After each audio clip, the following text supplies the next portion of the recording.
Welcome again students in macro economics classes. Chapter हमारा चल रहा है government budget and the economy. आज हम लोग शुरू करने जा रहे हैं पार्ट थर्ड। आज का पहला टॉपिक है plan expenditure. It refers to the estimated expenditure which is provided in the budget to be incurred during the year on implementing various projects and programmes included in the plan. That means government का वो expenditure जो उन सभी projects और programmes पे किया जाता है जो गवर्नमेंट के प्लान में शामिल हैं। प्लान में शामिल होने का मतलब गवर्नमेंट ने एडवांस में ही डिसाइड कर लिया था कि कहां पर हमें कितना पैसा खर्च करना है, कब करना है और किसके द्वारा वो पैसा खर्च किया जाएगा। दैट मीन्स स्टेट गवर्नमेंट या सेंट्रल गवर्नमेंट वो प्लान के मुताबिक गवर्नमेंट सारा पैसा खर्च करती है, तो वही कहलाता है प्लान एक्सपेंडिचर। एग्जाम्पल, वो सभी रिवेन्यू और कैपिटल एक्सपेंडिचर जो 5 ईयर प्लान के मुताबिक किया जा रहा है। दूसरा है non plan expenditure. This refers to the estimated expenditure provided in the budget for spending during the year on routine functioning of the government.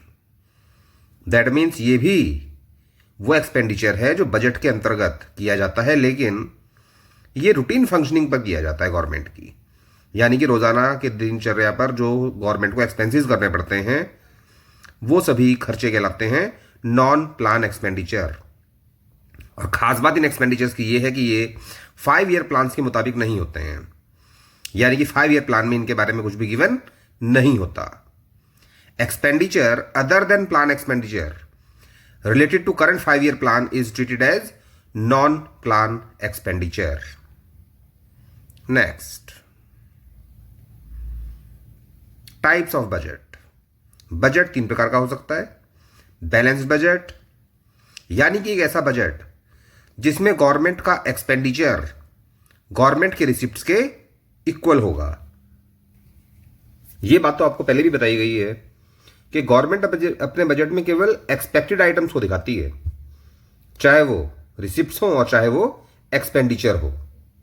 Balance budget की खास बात यह है कि यहां पर इक्वल होंगे।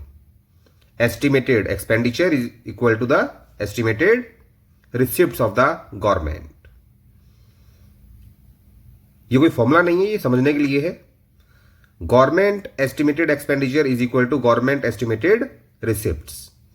दैट मीन्स अगर दोनों बराबर हैं कि जितना आने वाले समय में गवर्नमेंट को पैसा खर्च करना है और उतना ही पैसा उम्मीद है कि गवर्नमेंट को मिलेगा भी जो बजट में दिखाया गया है, तो यही कहलाता है बैलेंस्ड बजट, यानी कि संतुलित budget.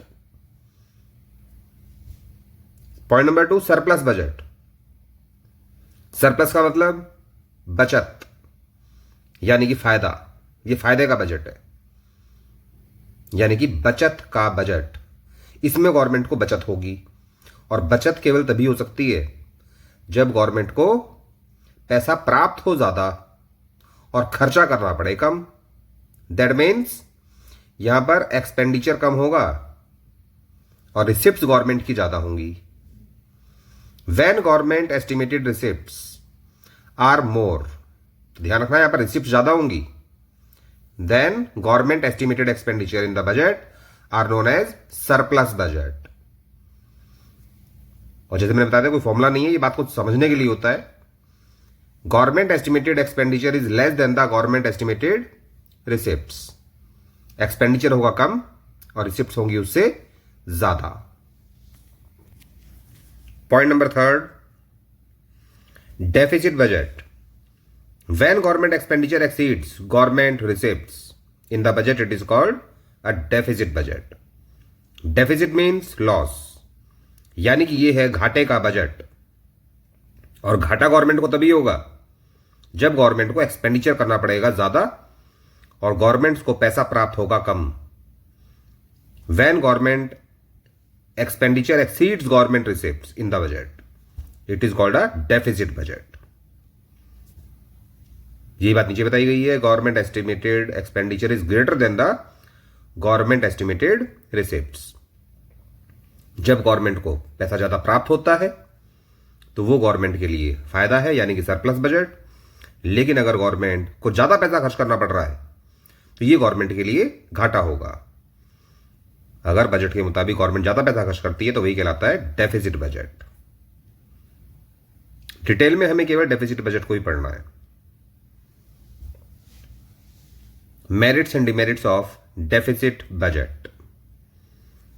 A deficit budget has its own merits, especially for developing economy. यानी कि डेफिसिट बजट के अपने ही कुछ फायदे हैं, और खासकर विकासशील देश के लिए, जैसे कि हमारा देश है विकासशील। अभी हमारा देश यानी कि इंडिया विकसित नहीं हुआ है।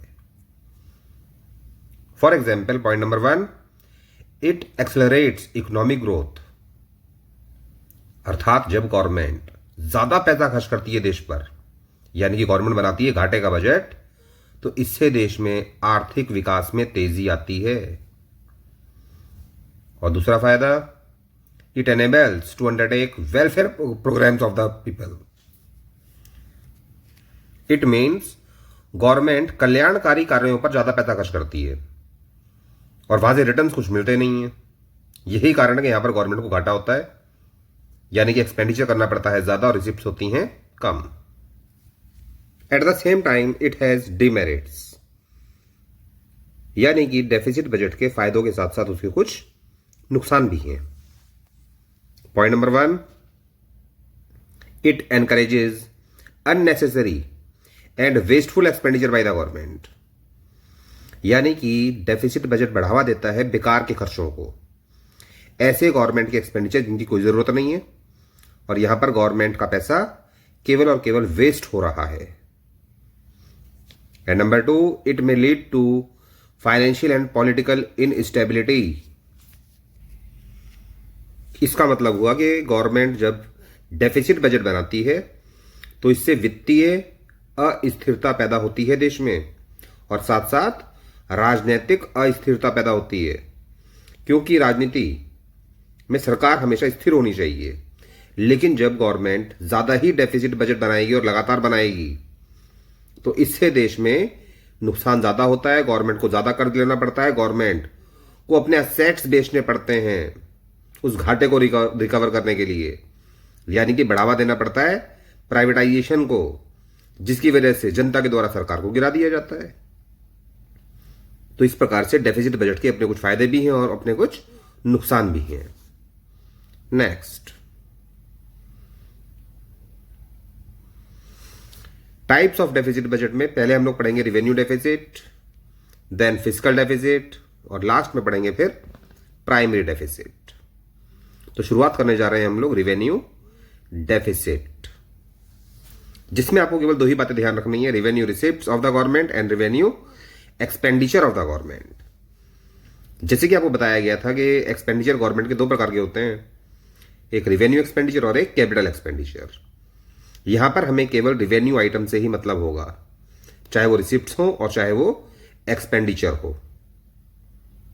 तो अगर गवर्नमेंट का रिवेन्यू एक्सपेंडिचर ज्यादा है और रिवेन्यू रिसिप्ट्स हैं कम, तो भी गवर्नमेंट को घाटा होगा, लेकिन ये घाटा जो होगा केवल रिवेन्यू डेफिसिट कहलाएगा ये, क्योंकि यहां पर हम लोग केवल रिवेन्यू आइटम्स को ही कंसीडर कर रहे हैं। It refers to the excess of total revenue expenditure of the government over its total revenue receipts, यानी कि यहां पर टोटल रिवेन्यू एक्सपेंडिचर ज्यादा होगा और टोटल रिवेन्यू रिसिप्ट्स कम होंगी।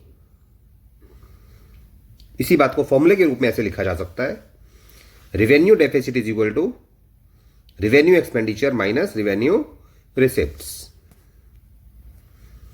इंप्लीकेशंस ऑफ रिवेन्यू डेफिसिट, अर्थात इसका हमारे अर्थव्यवस्था पर क्या असर पड़ेगा अगर गवर्नमेंट घाटे का बजट बना रही है, और वही कौन सा घाटा, रिवेन्यू डेफिसिट। तो point number 1, revenue deficit indicates dissavings on government account, यानी कि यहां पर गवर्नमेंट को बचत तो होगी नहीं, बचत तो तब होती है जब गवर्नमेंट सरप्लस बजट बनाए। तो यहां पर जो गवर्नमेंट के पास पहले से सेविंग्स होंगी वो और गवर्नमेंट की लग जाएंगी, जिसकी वजह से गवर्नमेंट की सेविंग बढ़ने की बजाय उल्टा घटने लगेंगी। Revenue deficit indicates dissavings on government account because government has to make up the uncovered gap by drawing upon capital receipts either through borrowing or through sale of its assets। इस बात को समझने के लिए यहां पर example लीजिए आप एक आम आदमी का। अगर एक आम आदमी को अपनी लाइफ में एक पर्टिकुलर टाइम पीरियड में ज्यादा पैसा खर्च करना पड़ रहा है और उसके पास जो रिसिप्ट्स हैं वो कम है, यानी कि उस पर्टिकुलर टाइम पीरियड में उसके पास पैसा आया है कम और खर्च करना पड़ रहा है ज्यादा, तो ज्यादा पैसा वो खर्च कहां से कर सकता है? वो अपनी पुरानी सेविंग्स को यूज करेगा। यही काम गवर्नमेंट भी करती है, जिसे हम लोग बोलते हैं डिस सेविंग्स। चलो हम लोग यहां पर एज्यूम कर लेते हैं कि यहां पर उस आम आदमी के पास कोई सेविंग्स नहीं है, लेकिन खर्चा करना भी जरूरी है। जैसे कि एक आम आदमी को कभी कभी एक पर्टिकुलर टाइम पीरियड में अपने बेटे की या बेटी की शादी करनी पड़ती है और उस पर्टिकुलर टाइम पीरियड में उसके पास उतना पैसा आता नहीं है जितना पैसा उसे खर्च करना पड़ता है। या कोई भी सिचुएशन एज्यूम कर सकते हैं जिसमें एक आम आदमी को ज्यादा पैसा खर्च करना पड़ रहा है। तो अगर वो ज्यादा पैसा खर्च करेगा तो कहां से करेगा? या तो वो कर्जा लेगा, क्योंकि पैसा खर्च करना जरूरी है और रिसिप्ट्स हैं कम, या फिर मान लेते हैं उसे कर्जा भी नहीं मिल रहा, तो अब वो क्या करेगा? अब वो अपने असेट्स बेचेगा। तो यही काम गवर्नमेंट के द्वारा भी किया जाता है। गवर्नमेंट अपने रिवेन्यू डेफिसिट को कैसे कवर करती है? रिवेन्यू डेफिसिट तो इंडिकेट कर रहा है डिसेविंग्स को, यानी कि यहां पर गवर्नमेंट की सेविंग्स घटेंगी और ये शो करता है इस बात को कि गवर्नमेंट को यहां पर रिसिप्ट्स होंगी कम और एक्सपेंडिचर करना पड़ेगा ज्यादा। तो इसके लिए गवर्नमेंट या तो कर्जा लेगी अर्थात बोरोइंग्स करेगी, या फिर अपने असेट्स को बेचेगी। तो यहां पर ध्यान रखिएगा, जब भी गवर्नमेंट को घाटा होगा, गवर्नमेंट को इन दोनों में से एक ना एक काम तो करना पड़ेगा, या तो बोरोइंग्स या फिर सेल ऑफ इट्स असेट्स। आगे हम लोग बढ़ते हैं इस बात को लेकर, बोरोइंग्स को लेकर। अर्थात हमने मान लिया कि सरकार इस घाटे को रिकवर करने के लिए यहां पर कर्जा लेगी। Since borrowed funds from capital account are used to meet generally consumption expenditure of the government, it leads to inflationary situation in the economy. क्योंकि यहां पर कैपिटल अकाउंट के द्वारा गवर्नमेंट फंड्स को बोरो करेगी, क्योंकि फंड्स को बोरो करने का मतलब ये रिवेन्यू बजट में नहीं आएगा, अभी पहुंच गया कैपिटल बजट में। क्योंकि यहां पर जब गवर्नमेंट कर्जा प्राप्त करेगी तो इससे गवर्नमेंट की लायबिलिटीज बढ़ेंगी, और ये जो पैसा बोरो किया जा रहा है ये आमतौर पर कंजम्पशन एक्सपेंडिचर पर गवर्नमेंट खर्च करेगी, क्योंकि रिवेन्यू एक्सपेंडिचर के अंतर्गत जितने भी खर्चे गवर्नमेंट करती है वो सब अधिकतर कंजम्पशन एक्सपेंडिचर्स ही होते हैं, जिसकी वजह से इकोनॉमी में आएगी महंगाई। यानी कि रिवेन्यू डेफिसिट की वजह से देश के अंदर इन्फ्लेशनरी सिचुएशंस पैदा हो जाएंगी विद ऑल इट्स इल्स, यानी कि अपनी सभी बुराइयों के साथ यहां पर महंगाई आएगी देश के अंदर।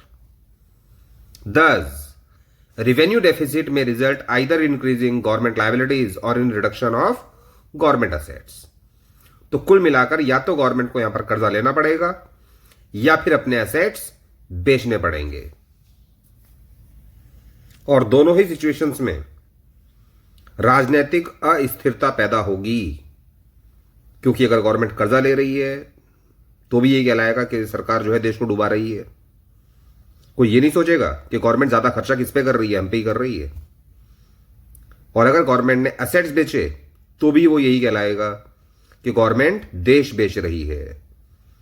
प्राइवेटाइजेशन करने का मतलब सरकार अपने पब्लिक सेक्टर यूनिट्स को या जो डिपार्टमेंट्स हैं उनको प्राइवेट सेक्टर को प्रोवाइड करा देती है, अर्थात अपनी इक्विटी को कम कर देगी और प्राइवेट इक्विटी को बढ़ा देगी, जिसकी वजह से गवर्नमेंट के एसेट्स पहुंच जाएंगे प्राइवेट सेक्टर के पास और गवर्नमेंट को वो पैसा मिल जाएगा जो पैसा गवर्नमेंट को देश पर ज्यादा खर्च करना था, जिसकी वजह से गवर्नमेंट को घाटा हो रहा था, वो घाटा रिकवर करेगी सरकार यहां पर। रिमेंबर, यानी कि ध्यान रखिए, revenue deficit implies a repayment burden in future without the benefit arising from investment, यानी कि आने वाले समय में गवर्नमेंट को और ज्यादा घाटा सहना पड़ेगा, क्योंकि यहां पर गवर्नमेंट को जो पैसा प्राप्त हुआ था वो गवर्नमेंट ने इन्वेस्ट तो किया नहीं है, यहां पर गवर्नमेंट ने जो कर्जा लिया वो कंजम्पशन एक्सपेंडिचर पर खर्च किया, तो इन्वेस्ट तो कुछ हुआ नहीं, वहां से रिटर्न्स कुछ मिलेंगे नहीं, लेकिन कर्जे पर आने वाले समय में गवर्नमेंट को इंटरेस्ट और पे करना पड़ेगा। यानी कि आने वाले समय में यह शो कर रहा है कि गवर्नमेंट को फ्यूचर में और ज्यादा घाटा होगा। Large borrowings to meet revenue deficit will increase डेब्ट बर्डन। जितना ज्यादा सरकार कर्जा लेगी उतना ही ज्यादा सरकार के ऊपर इंटरेस्ट का बोझ बढ़ेगा, due to repayment liability and interest payment. क्योंकि आने वाले समय में जो लोन लिया था उसकी किस्तें तो चुकानी पड़ेंगी, इंस्टॉलमेंट्स पे करनी पड़ेंगी और साथ में इंटरेस्ट और पे करना पड़ेगा। This may lead to larger and larger revenue deficit in future. यानी कि आने वाले समय में तो इससे भी ज्यादा गवर्नमेंट को रेवेन्यू डेफिसिट झेलना पड़ेगा। इसीलिए रेवेन्यू डेफिसिट देश के लिए बहुत ज्यादा अच्छा नहीं होता। गवर्नमेंट को एक्सपेंडिचर्स करने चाहिए, लेकिन इतने ज्यादा भी नहीं करने चाहिए जिससे कि देश में ज्यादा कर्जा लिया जाए या फिर गवर्नमेंट को अपने एसेट्स बेचने पड़े।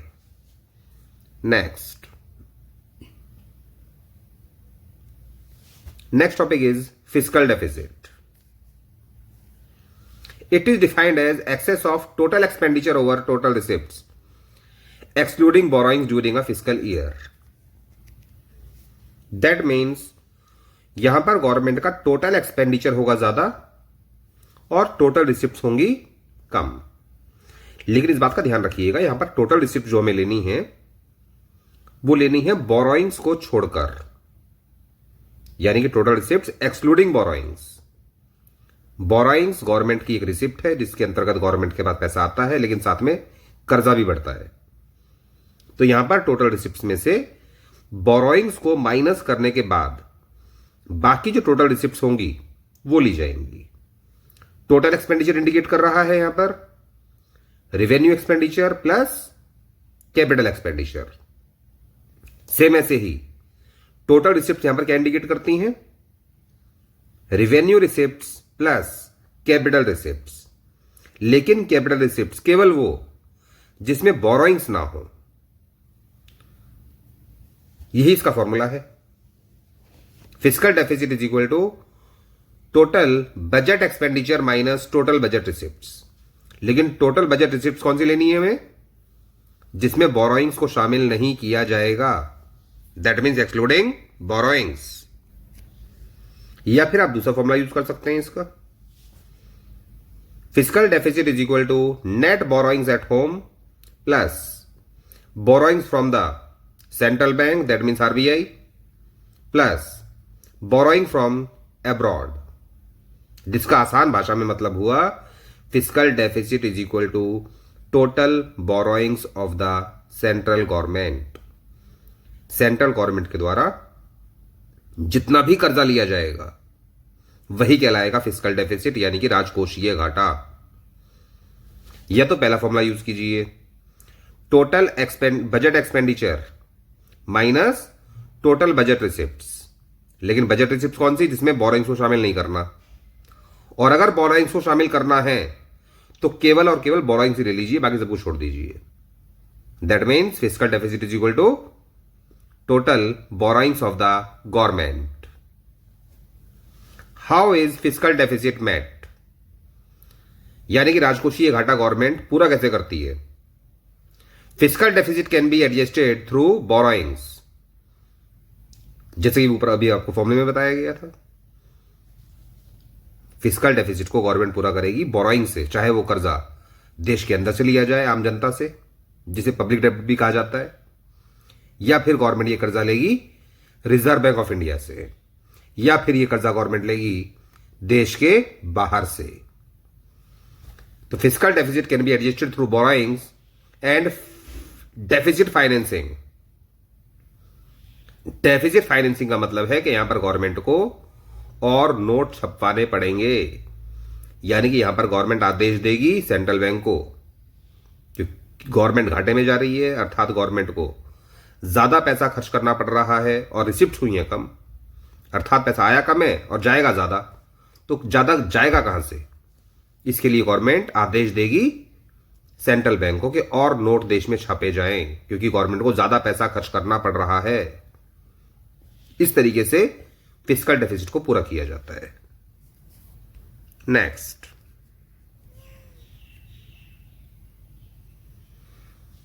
implications of fiscal deficit are as follows।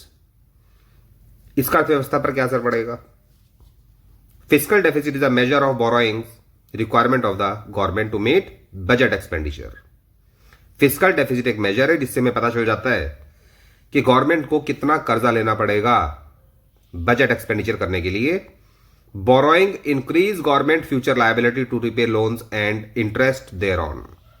और अगर गवर्नमेंट कर्जा ले रही है तो आने वाले समय में गवर्नमेंट की लायबिलिटीज बढ़ेंगी, क्योंकि गवर्नमेंट को लोन का पैसा भी वापस करना है और उस पर इंटरेस्ट भी पे करना है।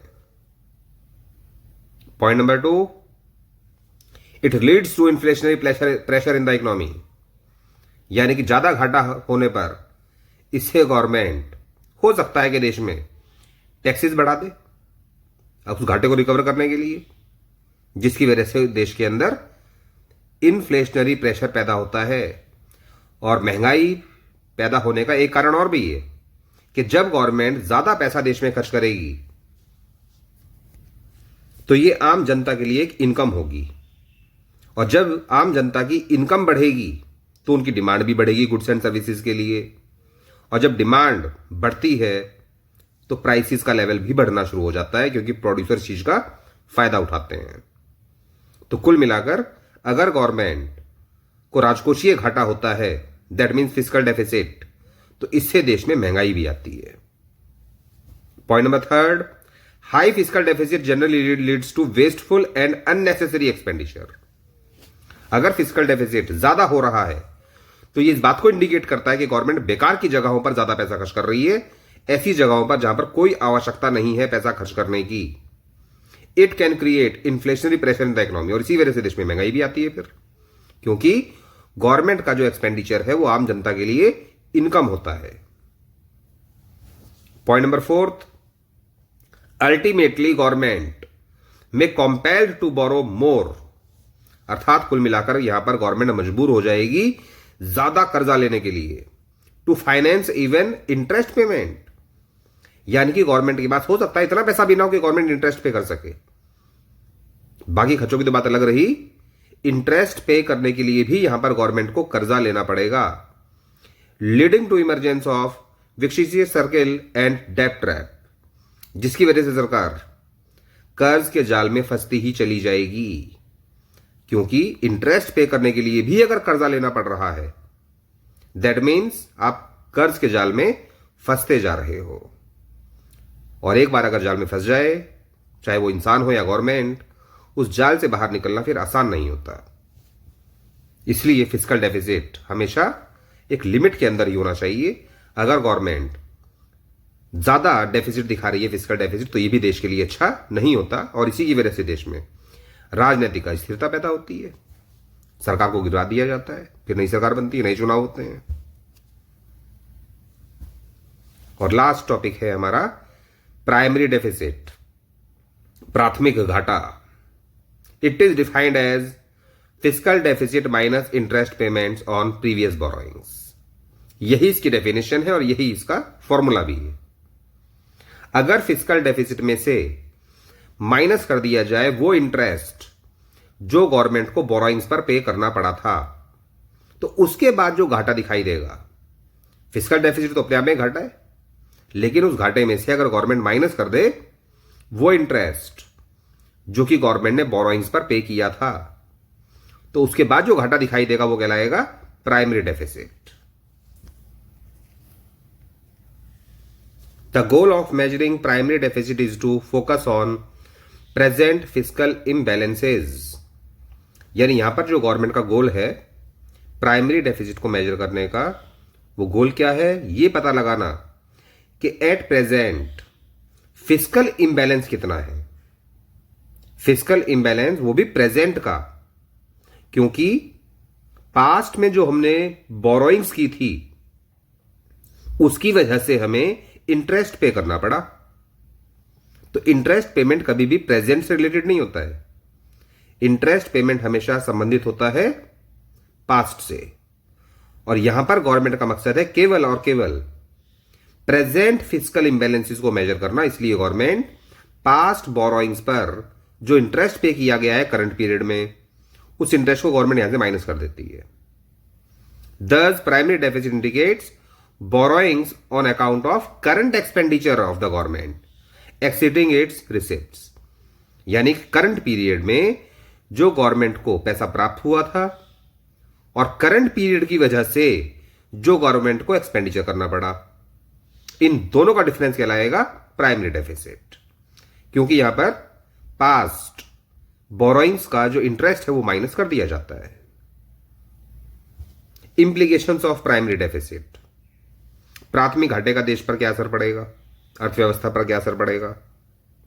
Point number 1, it indicates borrowings requirement of the government for current events other than to make interest payments, यानी कि इंटरेस्ट पेमेंट करने की बजाय और वो कौन कौन से कारण हैं जिसकी वजह से गवर्नमेंट को कर्जा लेना पड़ रहा है, वो हमें यहां पर पता चल जाएगा। Point number 2, it indicates excess of current expenditure of the government over its current receipts which have nothing to do with past events, यानी कि प्राइमरी डेफिसिट यहां पर इंडिकेट कर रहा है कि करंट एक्सपेंडिचर गवर्नमेंट के कितने ज्यादा हैं करंट रिसिप्ट से, यानी कि यहां पर हमें पास्ट इवेंट से कोई लेना देना नहीं है। जो भी हम लोग रिसिप्ट या एक्सपेंडिचर यहां पर देखेंगे वो करंट पीरियड से ही रिलेटेड होते हैं, उनका पास्ट से कोई संबंध नहीं होता। इफ प्राइमरी डेफिसिट इज 0, अगर हमें दिखाई दे रहा है कि प्राइमरी डेफिसिट 0 है, तो प्राइमरी डेफिसिट तो 0 केवल तभी हो सकता है जब फिजिकल डेफिसिट इक्वल हो जाए नेट इंटरेस्ट पेमेंट के। मान लीजिए फिजिकल डेफिसिट गवर्नमेंट का है 5,000 करोड़ और नेट इंटरेस्ट पेमेंट भी 5,000 करोड़ है, तो प्राइमरी डेफिसिट तो 0 आएगा। यही बात लिखिए पॉइंट नंबर 3 में, if primary deficit is 0 it means fiscal deficit is equal to interest payments, यानी गवर्नमेंट जो घाटे में जा रही है फिलहाल वो अपनी वजह से नहीं जा रही है, वो पास्ट में जो गवर्नमेंट्स रही हैं अब तक और उन्होंने जो कर्जा लिया था उस कर्जे पर इंटरेस्ट पे करने के लिए गवर्नमेंट को जो घाटा हो रहा है वो कहलाएगा फिजिकल डेफिसिट। लेकिन प्राइमरी डेफिसिट यहां पर 0 निकल के आएगा, क्योंकि फिजिकल डेफिसिट यहां पर बराबर होगा नेट इंटरेस्ट पेमेंट के, और इंटरेस्ट गवर्नमेंट को करंट पीरियड की वजह से पे नहीं करना पड़ रहा, वो पास्ट की वजह से पे करना पड़ रहा है।